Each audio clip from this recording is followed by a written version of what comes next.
Mosaic, a daily news program from Link TV, presents a selection of news reports from independent and state-controlled broadcasters from throughout the Middle East.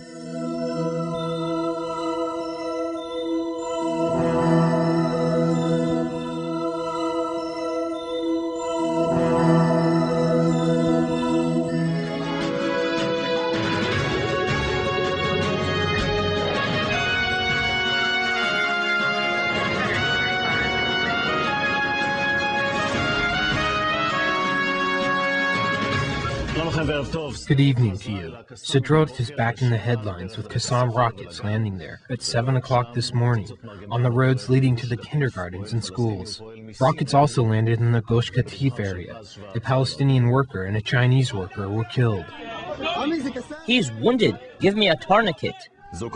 This is not the result that the Islamic Jihad wished for. I have 5 wounded here with injuries to their legs. Give me a tourniquet. This was in the hothouse area of Ganaital. One first aid worker is needed here. There are bombs here. Please leave the area. We do not know what is happening now. We found out that it was a direct hit by a Qassam missile on the house where workers were eating. A Palestinian worker and a Chinese worker were killed, and 5 others were wounded. They worked in the storage area. They were all working on one table, sitting next to one another. The rocket fell in among them and exploded. 2 people died right there, where the rocket hit, and the others were wounded. 2 of the Palestinian workers were severely wounded, and 3 were lightly injured. Gaza, after some quiet weeks, is again returning to warlike conditions. We already had a bad start in the morning. A Qassam missile landed in the living room of the house of the Anbar family in Sderot. There was more luck here. We heard the siren. I never expected it to land in my home. Anyone who thought that there would be a quiet period by the Palestinian organizations understands that it is conditional, as the spokesman of the Islamic Jihad puts it. The Zionist enemy is putting the ceasefire agreement in a fragile position because of its aggression against the Palestinian people. Israel is responsible for any escalation in the region. To the people of Sderot, this is not a surprise. Like almost every morning, they wake up to the sound of sirens warning against the Qassam missiles. My daughter is afraid to leave the house. She asked me what to do, whether to go out or not. Maybe a Qassam will fall. She's scared. We can't live like this. Army sources say that this was also a warning sign for Abu Mazen, who is visiting Gaza today. But the people of Sderot are tired of hearing explanations. We need a situation where no Qassam missiles will be launched here. In the past 6 months, the army has not acted against the workshops that produce them. In the meantime, they have produced thousands of Qassam missiles. They are not producing them to be placed on archives or museums. They are producing them to be launched here. The army was hoping that it would not need to take any military action before the disengagement. They say that Abu Mazen has his window of opportunity, but this window is slowly closing. Meanwhile, the chances for Palestinians to show control over Gaza are also closing. Israelis have to go in and retake Gaza.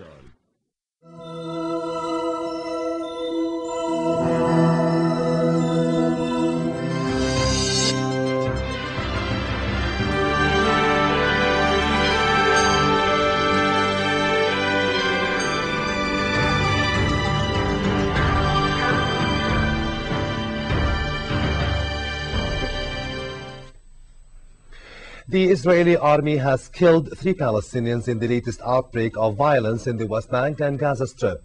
Palestinian President Mahmoud Abbas took a formal step towards naming a vice president, winning approval from a top decision-making group in his Fatah faction for his proposal to create the post. The developments coincide with a visit to the region by British Foreign Secretary Jack Straw after news that British diplomats had met members of the Palestinian Hamas group. More with Dana Abu Sham. Mrawih Ikmil, an Islamic Jihad commander, is dead. Israeli troops killed him and an unarmed Palestinian policeman during a raid against activists in the West Bank. Residents and medics said soldiers entered Qabatia near Jenin and encircled the house, exchanging fire with suspected militants holed up inside. They added that a uniformed Palestinian policeman who was not carrying a weapon was also shot dead by Israeli forces during the fighting. Hundreds of Palestinians later marched in the funeral procession for Ikmil. A third Palestinian was killed by the Israelis in Rafah in the southern Gaza Strip. In retaliation, Palestinians fired rockets into the Jewish settlement of Ganital, killing 2 workers. Israeli military sources identified the dead farm workers as a Palestinian and a Chinese national. A rocket struck a table where they and other workers were eating. Islamic Jihad said it fired 4 makeshift rockets at Ganital and Netzer Hazani, another settlement, in retaliation for the killing of Ikmil. Meanwhile, Hamas reacted angrily to a statement by British Foreign Secretary Jack Straw that his diplomats would have no contacts with the Hamas leadership until it declared a ceasefire. Hamas spokesman Mushir al-Masri said in Gaza that Straw's statements are refused as Hamas would not lay down arms. He said their resistance is justified and legal. Straw's 2-day trip to Israel and the Palestinian territories began under a diplomatic cloud after he admitted in a radio interview that British diplomats had held meetings with officials from the political wing of Hamas. The disclosure caused consternation in Israel, where a senior government official said meetings with members of Hamas were a mistake that could legitimize Hamas, which is sworn to Israel's destruction. I would like to mention that Foreign Secretary Straw and the government of Great Britain were those who were leading the initiative of the European Union to put the Hamas in the terrorist list. We were very encouraged then, and we are very encouraged now by your position to do the same with the Hezbollah. For that, I would like to thank you, because we are very much in favor of this position to empower the moderates and to weaken the extremists. At a news conference held in West Jerusalem, Straw sought to calm Israeli disquiet. And our policy is clear: we will have no dealings with the leadership of Hamas or other such organizations unless and until they wholly renounce violence and they renounce their charter calling for the destruction of the State of Israel. Straw's earlier comments to BBC Radio were made as Hamas admitted to firing a barrage of rockets at the Israeli town of Sderot near the Gaza Strip earlier today. At least 3 makeshift rockets were fired at the Israeli border town, damaging an apartment building but causing no serious casualties. Al-Masri said the firing of rockets on an Israeli town was a reaction to the attempts made yesterday by hardline Jewish activists to visit Islam's 3rd holiest site, Al-Aqsa Mosque in the Old City of Jerusalem. This is Dana Abusham for Jordan Television.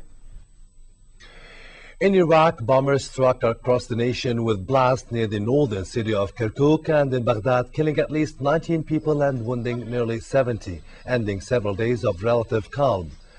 2 U.S. soldiers were also killed near the town of Fallujah. Of 5 car bombs, 4 were in ore near the northern town of Hawija, close to the strategic oil city of Kirkuk in northern Iraq, where at least 12 people were killed and 19 wounded when one suicide bomber blew up his car near a U.S. base.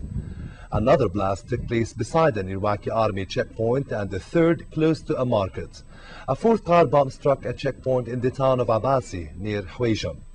And the 5th in Baghdad, where another suicide car bomber plowed into a police patrol, wounding 28 people, including 2 policemen in the northwest district. Also in Baghdad, Iraqi police launched search and arrest operations as part of their major crackdown on insurgents. A number of suspects were arrested and weapons were seized in the operation, which has seen as many as 40,000 troops on the streets of the Iraqi capital. U.S. President George W. Bush is not expected to support a plan by British Prime Minister Tony Blair to double aid to Africa.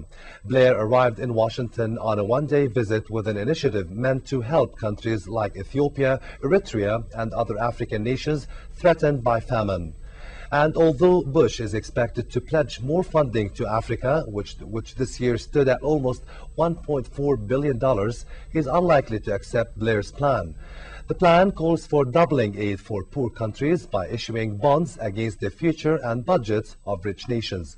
Some British sources are floating the idea of pressing ahead with the finance facility without U.S. involvement. Blair has already had talks with Italian Prime Minister Silvio Berlusconi and will be visiting the leaders of France, Germany and Russia in the run-up to next month's G8 summit in Scotland, which he will host.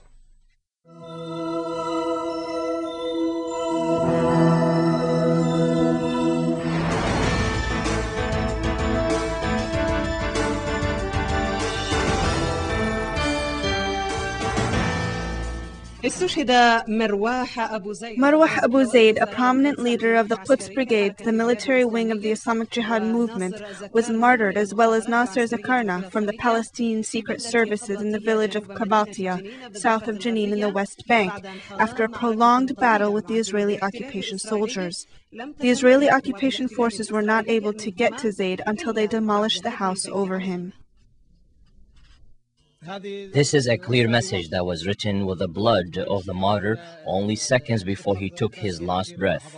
This is a clear message to Sharon, to Israel, to the entire world, and to the Palestinian Authority, and a warning to the entire Palestinian National Authority: enough lying. If Israel wants peace, then we extend our hand in peace. But Israel continues its assassination missions, home demolitions, and pursuing wanted men. Stop lying. The choice of resistance is the best choice. The calmness of the village of Qabatia was interrupted by Israeli gunfire towards the safe home, which fell upon the martyr of Marwah Abu Zaid from the Quds Brigades, the military wing of the Islamic Jihad movement. Only hours before dying, the martyr, who clashed with Israeli forces for long hours, wrote with his own blood, "In the name of God and in the name of his sons." The residents of Qabatia went out and expressed their anger against the occupation, which rejects the ceasefire agreement. Our people all hope that our sons become martyrs, or that ourselves become martyrs. It is not strange that 2, 3, or 4 people are martyred under the shadow of the treacherous Zionist enemy's aggression.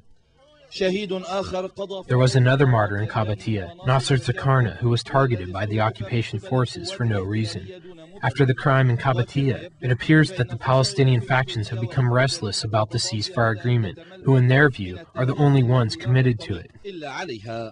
We are not cowards. We agreed to a ceasefire from a national position, not from a cowardly position or a position of fear. If Israel thought that we agreed to the ceasefire out of cowardness, then we will show Israel that we are not cowards, and that we are able to respond to any actions or violations of the ceasefire.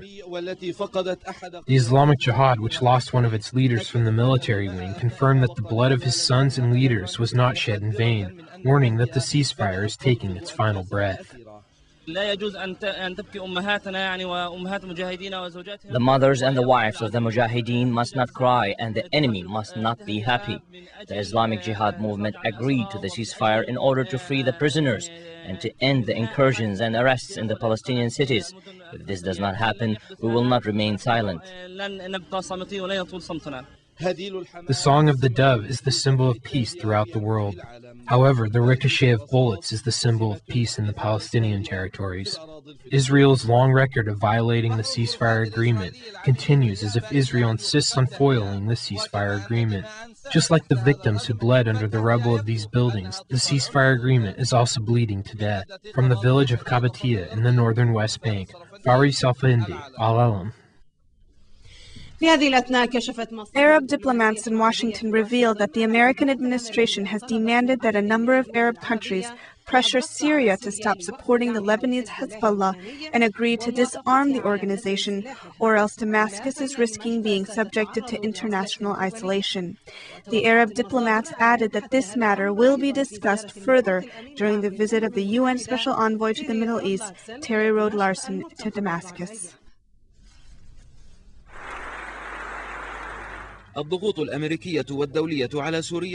American and international pressure exerted on Syria continues to escalate. In a surprising move, UN Secretary General Kofi Annan sent his special envoy to the Middle East, Terry Larson, to meet with the Syrian President Bashar al-Assad to discuss what Annan called the full implementation of UN Resolution 1559. According to the UN, Larson's so-called urgent visit is intended to discuss the American demand of internationalizing the investigation into the assassination of the Lebanese journalist Samir Qassam. In this regard, Washington pointed out the need to make sure that Syria has withdrawn all its intelligence agents from Lebanon. The urgent nature of Larson's visit is an indication that the subject of disarming Hezbollah is about to be opened. This visit comes as both Hezbollah and the Amal movement overwhelmingly won the parliamentary elections in the south. Israel and the U.S. responded to this victory by reiterating that Hezbollah is a terrorist organization. An American official said that Hezbollah must first give up its weapons before expecting the U.S. to deal with it as a legal organization. Meanwhile, White House spokesman Scott McClellan said that the U.S. is looking into UN Security Council Resolution 1559, which demands that what he called the terrorist organization give up its arms. The same sources also said that there is an American campaign to isolate Syria, which started by demanding that the European Union not sign the partnership agreement with Damascus. The U.S. also asked a number of Arab countries to pressure Syria into fulfilling 4 demands, which are implementing UN Resolution 1559 by disarming Hezbollah, ending all forms of Syrian intervention in Lebanese internal affairs, securing the Syrian-Iraqi border, which Washington accuses Syria of failing to do, and finally closing down the Palestinian resistance offices in Damascus and expelling its leaders. While all this is happening, the 10th Regional Ba'ath Party Summit is being held in Damascus to address concerns over the continued intervention by the French and the Americans in Lebanon's internal affairs. The summit called for using wisdom to counter this foreign intervention and stressed the need to heal any cracks that were created in the historical Lebanese-Syrian relations.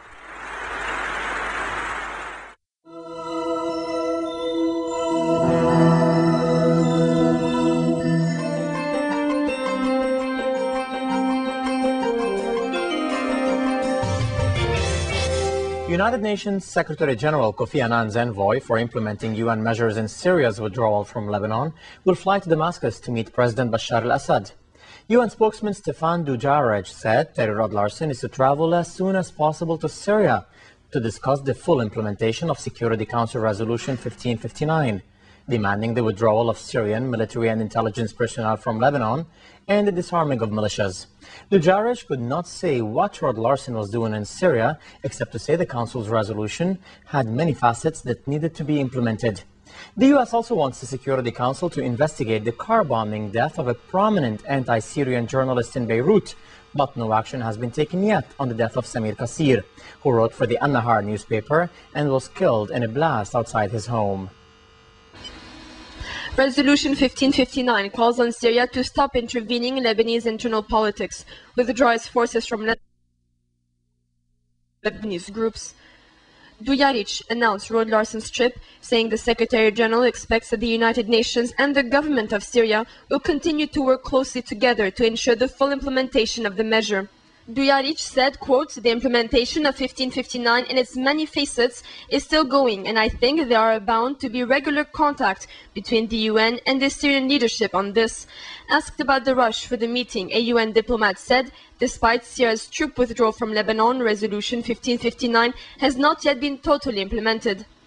On May 23rd, the United Nations certified that Syria had fully withdrawn its forces from Lebanon, but said it could not be certain that all intelligence operatives left.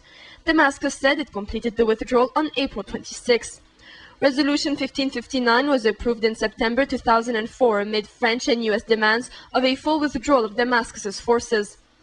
Syria first deployed troops in Lebanon as a buffer force during the early stages of the 1975 to 1990 civil war, turning into the dominant factor of the Lebanese political and military scenes. The withdrawal followed the February 14th murder of popular former Prime Minister Rafik Hariri, blamed by many on the then Lebanese regime and its political masters in Damascus. The Security Council voted unanimously in April to authorize an international probe into Hariri's killing after a UN fact-finding team concluded that a Lebanese probe into the killing did not meet international standards. German prosecutor Detlef Melis, appointed by Kofi Annan to head the investigation, is in Beirut, saying he was cautiously optimistic of finding out who was responsible. U.S. Undersecretary of State Nicholas Burns met Annan. One topic on their agenda was the U.S. desire for the Security Council to add an inquiry of Qasir's murder to Melis' probe.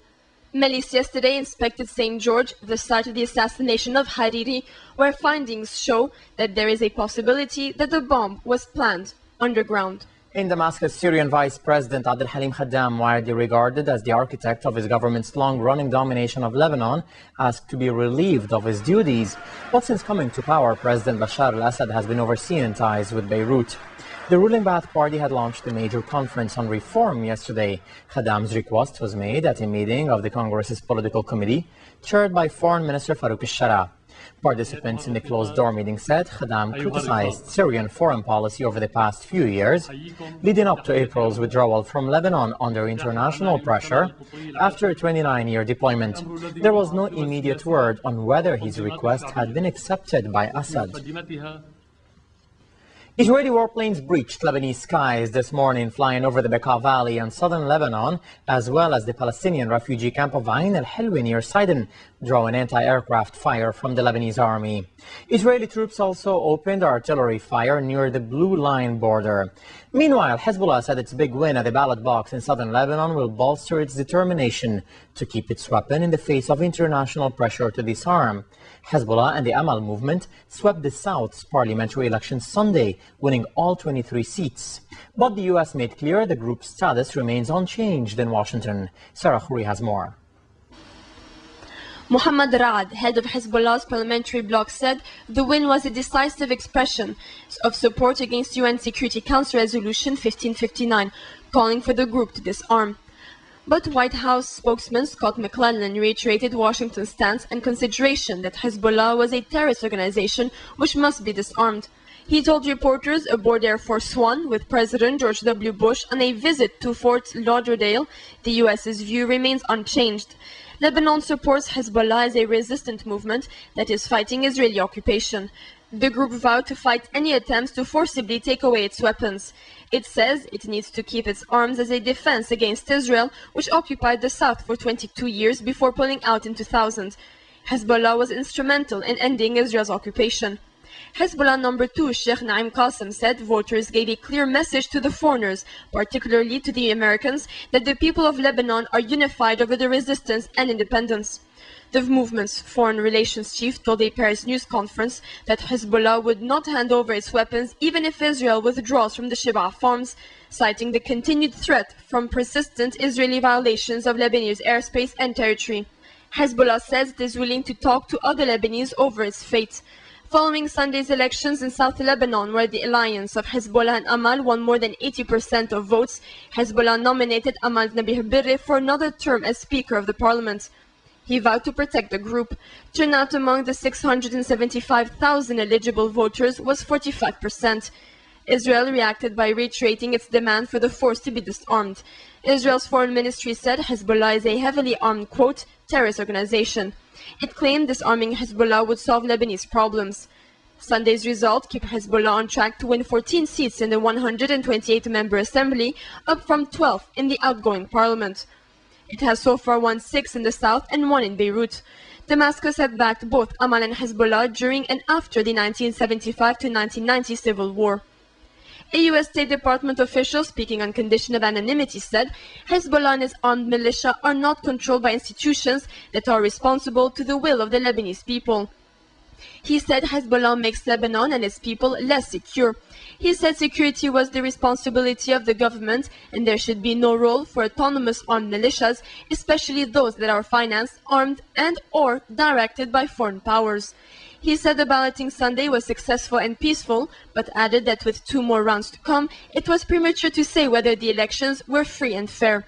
The biggest challenges facing the new parliament will be the issue of disarming Hezbollah and demands by the opposition for President Emil Lahoud to resign. Syrian-backed Lahoud vowed on Sunday to stay on despite facing opposition anger over the assassinations of former Premier Rafiq Hariri and anti-Syrian journalist Samir Kassir.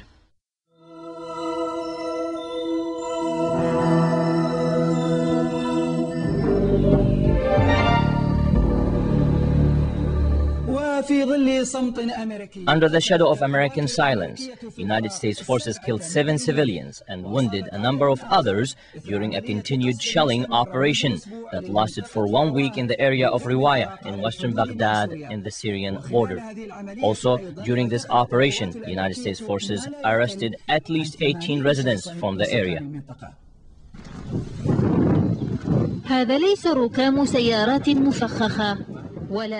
These are not the remnants of a car bomb or a suicide operation, which the news media has gotten used to reporting out of Iraq.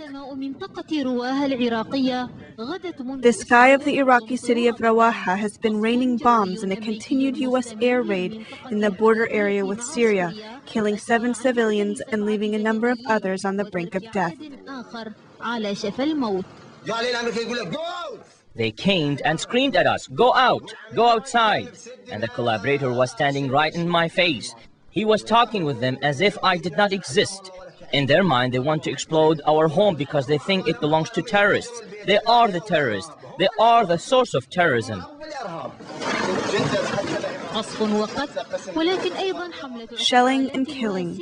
Also, the U.S. forces carried out an arrest campaign detaining at least 80 people. All these campaigns take place at a time when the American media is silent about these actions and its outcome.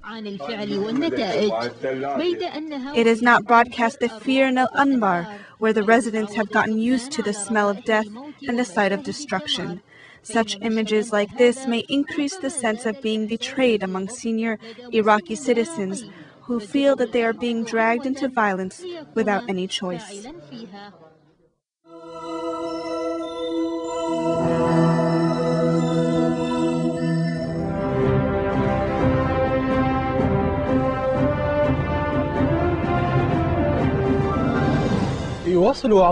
The members of the Constitution Drafting Committee continue discussions with groups that did not participate in the elections. These measures aim to include all the different fronts in the Constitution drafting process in Iraq. There will be a referendum on the Constitution at the beginning of next year. It appears that the discussions between the members of the Constitution Drafting Committee and the groups that did not participate in the elections are moving forward. Members of the General Assembly are making sure to include everyone in the process of writing the Constitution to reflect the inclusive manner in which the new government was formed. We had discussions with our brothers who did not participate in the elections. They are included in the committee so they can participate in drafting the Constitution. The Constitution is a public and national responsibility and cannot be excluded to one group over the other. The permanent constitution has become a topic of discussion in the Iraqi streets at different levels. Iraqis have a strong desire to participate in the writing of the constitution and offer their opinion about the constitution drafting process. The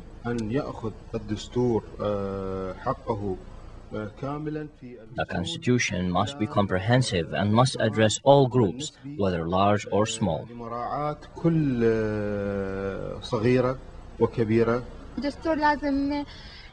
The Constitution must address all the demands of the Iraqi citizens and all their needs. I want women's rights to be included in the Constitution and that she is able to gain her rights in the new government. And the government should be at least 40% female. This enthusiasm expressed by Iraqi citizens towards establishing a constitutional country came after 3 decades in which their lives were controlled by the personal desires and moods of the ousted dictator. Iraqis have reached a consensus about the need for a permanent constitution that guarantees the rights of everyone after 3 decades of authoritarian laws and mass graves. Iraqis have now reached the conclusion that their only salvation is to be governed by the rule of law. The views expressed on Mosaic are not those of Link TV or its sponsors, but of the broadcasters themselves. Mosaic is made possible by a grant from the John S. and James L. Knight Foundation, which promotes journalism excellence worldwide and invests in the vitality of 26 U.S. communities, and the William and Flora Hewlett Foundation. Additional support is provided by the Firedoll Foundation and Henry and Virgilia Dakin.